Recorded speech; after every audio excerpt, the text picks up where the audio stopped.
લોકસભાની ચૂંટણીને લઈને સુરત શહેરના 1632 હોમગાર્ડ્સ દ્વારા અચૂક મતદાન માટેના શપથ લેવામાં આવ્યા હતા।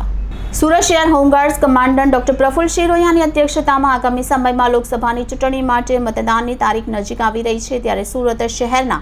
1632 હોમગાર્ડ્સ અધિકારી ભાઈઓ તેમજ બહેનોને ચૂંટણીલક્ષી માહિતીની સમજ તેમજ શપથમાં હું ભારતનો નાગરિક લોકશાહી તંત્રમાં નિરંતર શ્રદ્ધા રાખીને આથી પ્રતિજ્ઞા લઉં છું કે હું મારા દેશની લોકતાંત્રિક પરંપરાઓની અને મુક્ત ન્યાય તેમજ શાંતિપૂર્ણ ચૂંટણીઓની ગરિમા જાળવીશ તેમજ દરેક ચૂંટણીમાં નિર્ભયતાપૂર્વક અને ધર્મ, વંશ, જ્ઞાતિ, જાતિ, ભાષા કે અન્ય કોઈપણ પ્રકારના પ્રલોભનમાં પ્રભાવિત થયા વગર મતદાન કરીશ। આ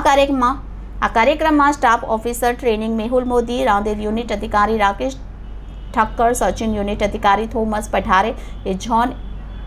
એ Dinesh Parmar, B zone Rambhai, C zone Girish Patel, D zone Jayantibhai Dave તેમજ અન્ય અધિકારી ઉપસ્થિત રહ્યા હતા।